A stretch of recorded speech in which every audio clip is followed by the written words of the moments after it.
중국에서 방탄소년단의 데뷔 8주년을 축하하는 행사가 열렸습니다. 자리가 부족할 만큼 많은 팬들이 몰렸는데요. 중국 당국은 방탄소년단이 과거 수상소감에서 한국전쟁에 관해 발언한 이후로 계속해서 방탄소년단에 대해 제재를 가하고 있지만 중국 팬들의 열정만큼은 막지 못하는 것 같습니다. 오늘 낮 1시쯤 베이징에 있는 주중한국문화원 앞 행사 시작 시간이 1시간 넘게 남았는데도 긴 줄이 늘어섰습니다. 他们传达的理念让我们就是爱自己。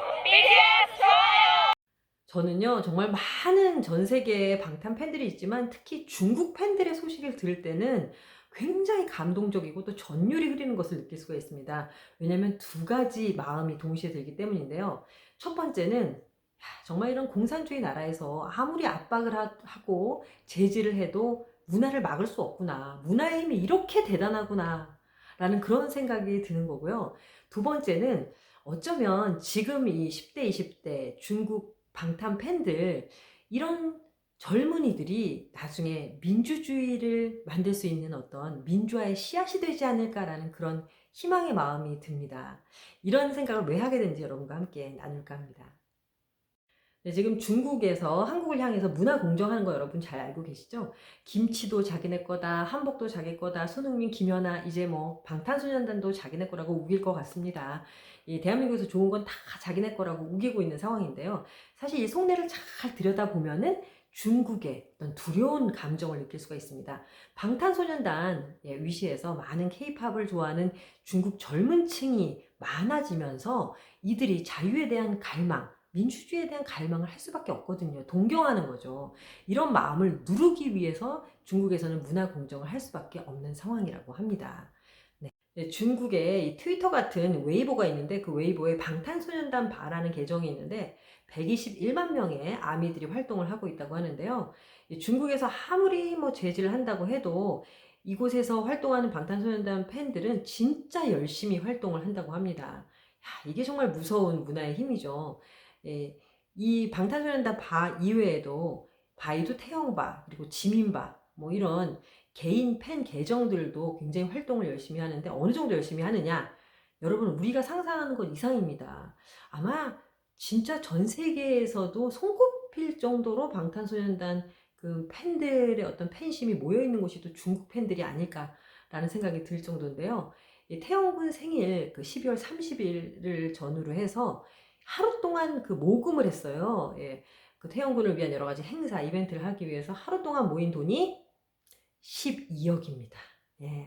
중국이 뭐 워낙 스케일이 크긴 하지만 그럼에도 불구하고 뭐 모두가 다 부자는 아니잖아요. 정말 많은 팬들이 그냥 십시일반 해가지고 12억을 딱 만들어 놨고요. 그리고 지민군 같은 경우에도 10월 13일이 생일인데요. 아예 중국의 한 도시 전체를 지민군의 생일로 그냥 아주 화려하게 꾸미자 해가지고 34개의 빌딩을 샀어요. 그래서 거기다가 막 보라색으로 하고 막 지민군 사진 붙이고 그게 뭐 수십억을 또 모아가지고 그렇게 꾸몄다고 합니다. 이 정성이 대단하지 않습니까? 중국 정부는 진짜 눈에 가시죠 지금 방탄소년단은. 지난번에 벤플리트상에서 수상소감 한국 전쟁에 대해서 RM군이 어떻게 소감을 얘기를 했냐면은 한국과 미국 양국의 고난의 역사가 바로 한국 전쟁이었다. 딱 그 얘기 해가지고 중국에서 난리가 났잖아요. 이 방탄소년단 관련된 광고 여러 가지 제지 막 들어가고 있는데 또 역풍을 맞았습니다. 네, 차이 낫지? 차이나 너네 낫지야? 해가지고 이 방탄 팬들이 오히려 더 막 공격을 하니까 중국 당국이 손을 들었어요. 저는 중국 당국이 계속해서 제지를 할 줄 알았더니 그 기사를 다 삭제를 했습니다. 결국 팬들이 이긴 겁니다, 여러분. 이게 중요한 거예요. 네. 이 여론은 제 생각에는 그 대중의 힘이라고 하죠. 대중이 정말 힘을 합치면은 중국 당국도 어쩌질 못하는 거예요. 예. 두 손 들었습니다. 여기서 저는 희망을 봅니다. 네. 이 젊은 층들이 방탄을 좋아하는 친구들은 자기 자신을 사랑하는 메시지를 굉장히 좋아하거든요. 그렇기 때문에 자유에 대한 자기를 사랑하는 것은 자유잖아요. 그리고 자기 speak yourself. 나 자신에 대해서 이야기한다. 이런 어떤 자유에 대한 갈망이 있는 이런 젊은이들이 많아지면 많아질수록 중국이 민주화가 되는 그 날이 더 빨리 오지 않을까. 시진핑 이후에 정말 중국이 뭐 물론 저는 분열돼야 된다고 생각합니다. 아니 뭐 분열이 아니고 원래부터 중국은 하나인 적도 없지 않습니까? 네, 다 그 각자의 민족대로 살아야 된다고 생각하고 어쨌든 중국이란 나라도 민주화가 됐으면 하는 그런 바람입니다. 방탄소년단의 팬들이 또 방탄소년단과 함께 정말 기적 같은 일들을 앞으로 해주지 않을까 저는 그런 또 희망을 가져보게 됩니다.